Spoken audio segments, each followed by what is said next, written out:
কলকাতা কর্পোরেশনে কালি না বললে কোনো প্ল্যান হয় না।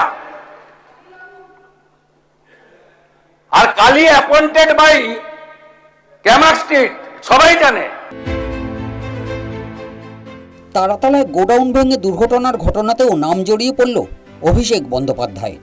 সরাসরি নাম করেননি মুখ্যমন্ত্রী, কিন্তু স্পষ্টতই অভিযোগ করেছেন কালীকে নিয়োগ করেছিল ক্যামাক স্ট্রিটই। কালী বলতে মুখ্যমন্ত্রী মেয়রের ওএসডি কালীচরণ বন্দ্যোপাধ্যায়ের নামই বুঝিয়েছেন বলে মনে করা হচ্ছে। ওয়াকিবহাল মহল জানে কলকাতা কর্পোরেশনের সর্বেসর্বা ছিল এই কালীচরণই। তার অনুমতি ছাড়া কোনো নকশার অনুমোদন দেওয়া হতো না।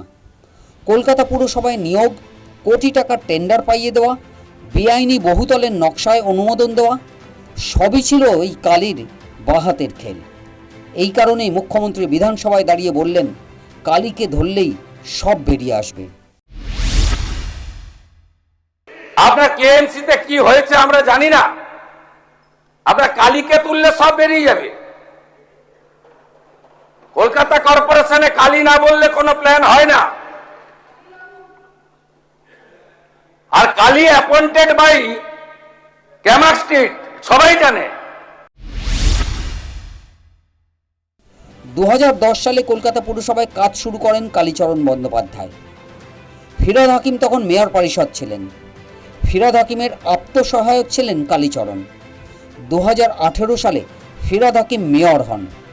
শোনা যায় ক্যামাক স্ট্রিটের নির্দেশেই কালীচরণকে ওএসডি পদে নিয়োগ করা হয়। বিনিময়ে ক্যামাক স্ট্রিটে নিয়মিত টাকা যেত। বৃহস্পতিবার অভিযোগ করেন মুখ্যমন্ত্রী। এই প্রসঙ্গে মুখ্যমন্ত্রীর নিশানায় উঠে আসে বাইপাসে তৃণমূলের নির্মীয়মান নতুন ভবনের কথা।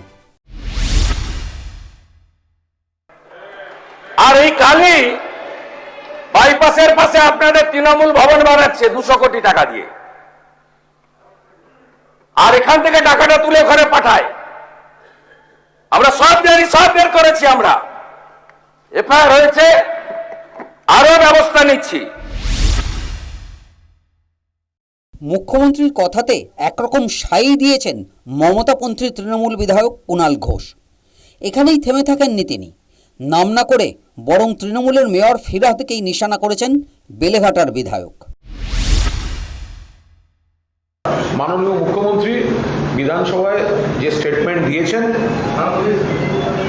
তাকে সমর্থন করছি, এবং এই তদন্তে তিনি যাদের যাদের নাম বলেছেন যদি সত্যি তারা জড়িত বলে অভিযোগ থাকে বা তাদের কোনো দায় থাকে, তাহলে তাদেরকে কাস্টডিতে নিয়ে জিজ্ঞাসাবাদ করা হোক, অবিলম্বে গ্রেপ্তার করা হোক।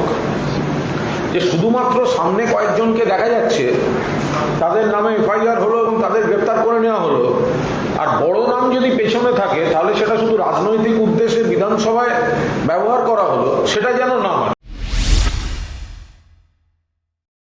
মুখ্যমন্ত্রী বলেছেন কালীকে ধরলে সব তথ্য উঠে আসবে। তারপরেই জল্পনা শুরু হয়, তাহলে কলকাতা পুরসভায় নিয়োগ দুর্নীতি এবং সেই প্রসঙ্গে ক্যামাক স্ট্রিটও কি উঠে আসবে আতশ কাচের তলায়? News time.